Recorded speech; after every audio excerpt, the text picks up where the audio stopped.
가장 반응이 좋았던 상품은 무엇이었나요? 제주도 상품 중에서도 귤이라든지 조금 있으면 나올 그다음에 뭐 이라든지 의외 상품들이에요. 귤은 그렇다 치더라도 의외였어요. 소싱을 하실 때는 어떻게 하세요? 솔직히 제일 추천드리는 거는 을 보유하고 있는 농업법인이나 차라리 권장을 드립니다. 먹는 거는 재구매율이 핵심이자 키포인트인데 어떤 차별화 전략이 있으실까요? 고객분들한테 임의로 문자를 보내면 사실 불법이잖아요. 자연스럽게 그럼 재구매율이 엄청 높습니다. 네, 안녕하세요. 투트랙입니다. 기나긴 겨울이 끝나고 봄이 왔습니다. 이제 봄이 오면은 계절이 따뜻해지니까 여러 가지 신선식품들이 조금씩 주문이 늘어나는 시기이기도 해요. 그래서 또 때에 발맞춰서 저희가 퀀텀 점프라는 채널명을 가지고 계신 최적화 대표님을 모셔서 과일, 신선식품 뭐 이런 관련된 내용을 조금 여러분들 전달하고자 이렇게 모시게 되었습니다. 자, 박수로 환영하도록 하겠습니다. 박수! 네, 안녕하세요. 네, 안녕하십니까. 저희 구독자분들을 위해서 한번 네. 소개를 해주시면 좋을 것 같아요. 네, 안녕하십니까. 유튜브 채널 퀀텀 점프라는 채널을 운영하고 있는 최적화로 활동하고 있는 진성은이라고 합니다. 만나뵙게 돼서 반갑습니다. 환영합니다. 그 퀀텀 점프 제가 알고 있는 그 정의와 똑같은 내용인 건가요? 예, 맞습니다. 오, 유튜브 채널과 닉네임은 어떤 의미예요, 그러면? 제가 이제 남들보다는 좀 많이 떨어져 있는 우하향하는 삶을 살고 있었는데 우상향까지는 힘들더라도 남들만치라도 가보자. 그럼 내가 무엇을 해야 될까? 퀀텀 점프를 해야겠는데? 라고 생각이 들어서 퀀텀 점프라고 채널명을 짓게 됐습니다. 오, 그러면 아까 제가 앞에 짧게 소개는 드렸지만 어떤 비즈니스를 하고 계세요? 현재는 제가 농축수산물 위탁 판매와 헬스용품 제조 공장을 운영하고 있습니다. 오, 퀀텀 점프 하셨네요. 하고 있습니다. 아니 뭐 퀀텀 점프가 필요할 정도로 우하향하는 삶을 살고 계셨다라고 하셨는데 온라인 사업 이전에는 도대체 어떤 삶을 살았길래 그런 이야기를 하셨을까 좀 궁금해요. 짧게 말씀드리자면 직업군인으로 복무를 하다가 군생활을 제 적성에 되게 잘 맞았고 열심히 하다 보니까 운도 좋아가지고 표창이라든지 이런 것도 되게 많이 받았었고 그래서 하늘 높은 줄 모르고 많이 이렇게 겸손하지 못한 마음을 가지고 사회에 나왔습니다. 그래서 공무원 시험 준비를 했었는데 잘 되지 않아가지고 5년 정도를 그냥 모아놨던 돈과 시간을 통으로 갈았던 적이 있습니다. 그 당시 동기들이 이제 막 소령 진급하고 이랬었거든요. 근데 저 같은 경우는 모아놓은 돈도 다 쓰고 빚만 생겨가고 이제 집에서 돈을 받아다 쓰는 생활까지 되다 보니까 야 이대로는 안 되겠다 라는 마음을 먹고 계약직 직장인으로 취업을 했고요. 계약직 직장인으로 생활을 하다가 그래도 부족해가지고 붕어빵 부업을 3년 정도 진행을 했었습니다. 와, 5년이나 공무원을 했으면 이걸 또 포기하고 또 계약직 회사로 움직이는 거는 사실 쉽지 않았을 선택이었을 텐데 대단하십니다. 그런데 어쨌든 이제 붕어빵도 3년 동안 했다는 것은 뭐 나쁘지 않게 하고 있었던 것 같다는 생각도 들고 한데 왜 온라인 사업을 시작을 하시게 되었을까요? 그 당시가 딱 코로나19가 유행하면서 길거리 음식에 대한 소비자들의 눈이 달라지더라고요. 반감이 좀 생겼지. 맞아. 그래서 그 당시에도 전 신사임당님 채널을 많이 보고 있었고 창업 다마고치를 키우고 있던 시절이라서 야 그래 내가 지금 살아남을 수 있는 건 이거밖에 없구나 라고 해서 바로 방향을 바꿔가지고 이커머스 시장에 도전하게 됐습니다. 그럼 2019년도쯤이네요. 그럼 이제 한 6년 되셨겠다. 네, 딱 올해로 6년 차입니다. 이야, 그러면 사실 돈이 많이 없은 상태로 시작을 했을 것 같은데 혹시 맞나요? 빚만 있었죠. 아이고, 그때 초기 자본금은 얼마 정도 시작하셨어요? 솔직히 없었습니다. 자본금이랄 게 없었고 그 당시에 직장에서 받는 월급에서도 기초 생활비들 제외하고 200만 원 정도는 꾸준히 계속 제 사업에 투자를 했었던 것 같습니다.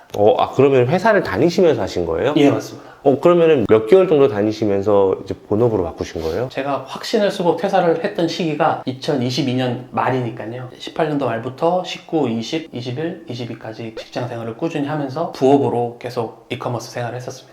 그때 또 5만 원이 또 불쑥 나오면은 딱 퇴사 던지고. 네. 그래서 그때 퇴사하는 거를 되게 조심스럽게 했었습니다. 네. 자, 그럼 다시 이제 본 이야기로 돌아와서 농축수산물 중에서는 주로 어떤 카테고리의 상품을 판매하고 계세요? 다 판매는 하고 있지만 그래도 농산물 그리고 그 중에서도 과일을 가장 많이 판매하고 있습니다. 총 몇 가지 정도는 판매하고 계신 걸까요? 계절마다 조금씩 다르지만 보통 30개 정도의 상품이 운영되고 있습니다. 와, 이 다양한 품목들 중에서 또 과일을 딱 이걸 집어서 선택하고 계신 이유가 있으실까요? 아무래도 소비자들의 재구매율이 가장 높은 상품이기도 하고요. 재구매율도 재구매율이지만 처음에 구매할 때 인간의 또 3대 욕구 있지 않습니까? 식욕 때문에 소비자들이 큰 어려움 없이 되게 관여도 낮게 접근할 수 있구나. 그리고 가장 큰 강점은 제철에만 먹을 수 있는 상품들이잖아요. 네. 그래서 제철의 수요가 굉장히 많이 몰립니다. 셀러의 입장에서 봤을 때 그 제철의 수요가 명확하기 때문에 우리가 언제 상품을 준비해서 진입해서 판매했을 때 좋은 성과가 나올지가 다른 카테고리에 비해서 비교적 공식 같은 게 있습니다. 그래서 과일을 더욱더 판매하고 있습니다. 오, 그러면 지금까지 판매했던 상품들 중에서 가장 반응이 좋았던 상품은 무엇이었나요? 좀 많은데요. 그래도 좀 뽑자면 저는 제주도 상품이 특히 저와 좀 핏에 맞아가지고 판매가 잘 됐었고, 제주도 상품 중에서도 귤이라든지, 그다음에 이제 조금 있으면 나올 이제 초당 옥수수, 그다음에 뭐 미니 밤호박이라든지 미니. 밤호박, 뭐 단호박이라고 생각하시면 더 이해하기 편하실 것 같아요. 생각보다 의외의 상품들이에요. 귤은 그렇다 치더라도 옥수수하고 밤호박은 좀 의외였어요. 매년 조금씩 늘어날 수밖에 없겠어요. 예, 그래서 조금씩 늘려가고 있습니다. 이야, 한번 여쭤보고 싶어요. 현재 월 매출과 순수익. 월 매출은 뭐 솔직히 왔다 갔다 하는데요. 평균 1억 안팎에서 계속 맴돌고 있고요. 행사가 잘 잡히거나 플랫폼에서 저희 브랜드를 좀 밀어줄 때 그때 이제 많이 나오면 한 3억 이상 찍게 됩니다. 이 순수익은 얼마나 돼요? 순수익은 저희 같은 경우는 보통 15% 정도 보고 있습니다. 15%? 근데 사실 이 15%도 제가 좀 말씀드리고 싶은 게, 저는 처음에는 되게 좀 고마진 정책으로 시작을 했었거든요. 근데 돌이켜보니까 그렇게 하면 안 되는구나. 일단 고객을 먼저 모아야 되는구나 해서 저마진에서 조금씩 마진을 올려가면서 재구매일까지 포함한 마진이 15% 정도 되는 겁니다. 우와. 그러면 위탁을 5년 정도 해오셨으면 나만의 플랫폼도 갖고 싶을 수도 있고 한데 정말 위탁 방식만 고수하고 계신 걸로 알고 있어요. 뭐 사입 대신 위탁을 고수하는 방식이 따로 있을까요? 혹은 뭐 플랫폼 확장을 하거나 이러지 않은 이유가 따로 있을까요? 일단 과일이라는 생물 자체가 숨을 쉬는 생물이잖아요. 그렇기 때문에 제가 그만한 물류 창고를 가지고 그만한 물류를 통제할 수 있는 그릇의 사람은 아니라고 아직 생각을 하고요. 조금 더 성장한다면 가능성도 있겠지만 당장은 위탁 판매로 하면서 제가 하고 싶었던 사업의 방향을 가는데 큰 지장이 없었습니다. 그래서 일단 욕심내지 않고 하나하나 하고 있고요. 자체적으로 도매 사이트도 하나 운영을 하고 있습니다. 근데 거기서는 이제 딱 그 제주에 관련된 딱 상품들만 딱 색깔 있게 운영하고 있고 뭐 홍보하는 건 아닙니다. 근데 그 제주에 관련된 상품이면은 B2C도 살 수 있어요? 안 되죠? 예. B2B만 살 수 있는 거죠. 도매몰 이름이 뭔지 뭐예요? 제주의 식탁입니다. 제주의 식탁? 예. 폐쇄몰 형태라 검색해도 나오지는 않고요. 그러면은 이거를 할 수 있는 사람은 따로 조건이 있어야 돼요? 아니요. 그냥 언제든지 저희 이제 톡방에 와서 두드려 주시거나 하면은 톡방을 모르잖아요. 고정 댓글에 자, 그러면 그 유통망을 좀 한번 좀 얘기 좀 해주세요. 가장 처음이 소비자, 그 다음에 대표님처럼 유통 단계에 있는 온라인 셀러, 그 위에는 어디예요? 그게 이제 도매 업체들이 있죠. 도매업체. 여긴 가락시장인가요? 가락시장에서 자체적으로 도매를 하는 분도 계시고, 가락동에서 중도매를 통해서 물량을 대량으로 받아오는 분들이 계세요. 약간 도도매네요. 그렇게 볼 수 있죠. 밴더브 유통례. 네. 그리고 그 위에가 가락시장 같은 곳. 네. 그 위에가 농업법인인가요? 그거는 가락시장 중도매인가 농업법인은 어떻게 보면 좀 비슷한 선상이 있다고 이해하시면 될 것 같아요. 가격적인 측면으로 접근했을 때. 그럼 그 위에는 진짜 딸기를 기르는 사람. 네, 생산자죠. 생산자. 네. 이게 보통적인 유통 그건가요? 네. 근데 이제 아시겠지만 생산자 직거래가 제일 싸지는 또 않잖아요. 규모의 경쟁이기 때문에 어느 곳이든 간에 내가 들어갈 수 있는 그 단계에 들어가서 이 정도 가격이 이 정도 품질이면 괜찮다라고 판단이 섰으면은 일반적인 도매 사이트도 나쁘지가 않습니다. 하긴 실질적으로 소비자들은 귤 10,000원어치, 뭐 귤 15,000원어치 사 먹는데 그 규모의 경제 때문에 유통 단계가 있는 거군요. 그렇죠. 그러면 그 소싱을 하실 때는 주로 위탁이니까 조금 더 쉽게 온라인으로 하시는지 아니면은 온라인으로 하면서 결국에는 오프라인을 갖고 가야 되는 건지 뭐 어떻게 하세요? 대표님이 정답을 알고 계시네요. 두 번째가 맞습니다. 온라인으로 처음에 충분한 사전 조사와 샘플 구매라든지 그다음에 이 플랫폼의 연역이라고 할까요? 그다음에 그 대표님의 마인드 이런 것들을 보고 오프라인으로 그 다음에 접근을 합니다. 그러면 이제 당연히 잘 모르니까 온라인으로 처음에 소싱을 해야 될 거 아니에요? 네. 그럴 경우 자주 방문하는 사이트나 커뮤니티 같은 것들이 따로 있으신가요? 있긴 합니다. 저희 한 3년 정도 된 것 같습니다. 과일 온라인 위탁 판매 붐이 일어나면서 농라라는 카페가 핫한 적이 있었는데요. 네이버요? 네. 이제 많은 분들이 거기서 소싱을 하셨었는데요. 저는 솔직히 제일 추천드리는 거는 자체적으로 선과장을 보유하고 있는 농업법인이나 무슨 말이죠? 선과장? 쉽게 생각하시면 그냥 상품의 출고를 위해서 물류센터의 역할을 한다고 보시면 되는데 거기서 이제 뭐 예를 들어 귤이라고 말씀을 드리면 귤이 이제 여러 농가에서 들어오잖아요. 그러면 그 일정한 품질로 우리가 발송을 하기 위해서 사이즈도 체크하고요. 물은 것도 체크하고요. 비파괴 단도기로 맛도 체크하고요. 이런 일련의 작업을 하는 곳이 이제 선과장입니다. 그걸 선과장이라 그러나요? 오, 또 새로운 용어를 배웠습니다. 선과장이라는 인프라를 가지고 있는 농업법인을 택해서 진행하는 게 좋다. 네. 그거는 온라인으로 충분히 알아볼 수 있다. 그렇습니다. 그러면은 이제 대표님 유튜브 같은 거 보면은 산지에 직접 가시거나 아까 말씀하신 그 농업법인을 직접 방문하는 내용이 나오기도 하더라고요. 예, 맞습니다. 근데 가서 선과장 있으니까 무조건 오케이 뭐 이렇게 하지는 않으실 것 같거든요. 나와 함께 해야겠다라고 하는 그런 기준이 있으실까요? 오프라인에서 딱 고르는 기준? 가장 중요한 건 저는 이것도 또 사람이라고 생각해요. 이제 농업법인 그 출하 대표님이나 아니면 그 선과장을 책임지고 있는 그 공장장님이라고 하거든요. 그분들의 이제 마인드가 좀 올바른 마인드라면 생물의 맛도 있었고 상품이 만약에 문제가 생겼을 때 CS에 대해주는 그분들의 태도도 정말 셀러 입장에서 많이 도움이 되는 자세였습니다. 사람이 안 되면 맛하고 CS 돼도 안 한다. 예, 맞습니다. 사람은 되는데 맛하고 CS가 안 되면 그런 경우는 좀 아쉽긴 한데 안 한다. 근데 결국엔 세 개 다 예, 만족해야 된다. 예, 맞습니다. 알겠습니다. 이렇게 좀 거래할 농가, 농업법인, 뭐 선과장이 되어 있는 곳 이런 곳을 이제 딱 정했어요. 그 이후에 어떤 방식으로 컨택을 하시는지 결정된 이후에는 일단 미팅 만나줘요. 미팅 하자 그러면 계속 연락하죠. 두드리고 연락하고 안 되는 게 맞군요. 일반 처음에는 바로. 유통의 단계 어느 한 단계 저희가 꽂히길 바라는 거지 본인들과 직접 거래하는 거를 선호해 하시진 않습니다. 그러면 이제 우리 회사가 어떻고 저쩌고 우리가 그동안 얼마나 업력을 가지고 있고 뭐 이런 것들을 설명할 때 네. 뭐 브로슈어 같은 거를 만드시나요? 아니면 뭐 이메일 보내서 뭐 동영상이라도 뭐 이런 걸 좀 보내고 뭐 그런 식으로 하시나요? 브로셔에 조금 더 성향이 가깝고요. 브로슈어. 그 대신에 저는 이제 마치 손편지를 쓴 것 마냥 이메일로 이제 제 마음을 좀 많이 담아내는데 우리는 어떤 회사다, 어떻게 판매를 하고 어떠한 기업의 가치를 가지고 소비자들에게 대하는지 등을 좀 어필을 하면서 사람 대 사람으로 좀 접근을 많이 합니다. 그게 이제 어떻게 보면 제 장점 중에 하나라고 생각을 하거든요. 그렇게 하게 되면 웬만하면은 다 오케이 해주세요. 저는 성공률이 조금 높은 편이었습니다. 그러면 이 영상을 보고 하고 싶은 분 있을 수 있잖아요. 그렇죠. 그럼 그 사람이 좀 할 수 있는 노하우가 있을까요? 처음 아무것도 없어. 초보자분들은 솔직히 정말 힘들고요. 초보자 분들 중에서도 현장까지 직접 가서 소싱을 제가 권해드리는 케이스는 딱 하나의 케이스만 있습니다. 사람의 마음을 훔칠 수 있는 분들. 이분은 딱 가가지고 농부님 혹은 농업법인 대표님과 대면했을 때 사람의 마음을 움직일 수 있는 그런 외향적인 성격과 본인만의 매력이 있다. 이런 분들은 산지 가시는 걸 제가 적극 도와드려요. 근데 그게 아니라면은 오히려 농업법인을 컨트롤하는 혹은 이제 여기 근처에 가락동 경매시장 있잖아요. 경매시장의 물건을 컨트롤하는 그런 도매 업체를 차라리 권장을 드립니다. 근데 만약에 하게 된다면 예. 나도 성격 좋아, 나도 사람 마음 움직일 수 있어 생각하고 이제 갈 수 있잖아요. 네. 그분들에게 그래도 조금 조언을 한다면 일단 이것도 또 사람이라는 키워드인데요. 결국 그 생물을 공급해주는 분도 사람이잖아요. 기르신 분도 사람이시고 그래서 그분의 마음을 훔칠 수 있는 무언가가 저는 항상 필요하다고 생각하거든요. 근데 그거는 저는 생각했을 때는 그분은 야 네가 와가지고 내 거 팔면 얼마나 더 팔겠어 이렇게 많이들 생각하세요. 그래서 그 판매량에 대한 그런 언급보다는 내가 이 농부님이 키우신 생물, 농부님이 공급하신 이 작물을 어떠한 태도로 어떻게 판매를 하겠다. 대신 농부님도 저한테 뭐 싸게 주지는 마시고 받을 거 다 받으셔라. 그걸 일단 제가 해보겠다. 하고 그 다음에 농부님 이거 조금만 한번 가격 좀 이렇게 조정 좀 해주실 수 있나 하면 그때 이제 대화가 좀 되거든요. 근데 처음부터 무리하게 요구하지 마시고 일단 사람 대 사람으로 접근하시는 걸 가장 권장드리고 있습니다. 어쨌든 결국 이것도 사람이다. 예. 예, 그쵸. 결국은 사람을 남겨야 돈이 따라오니까. 네.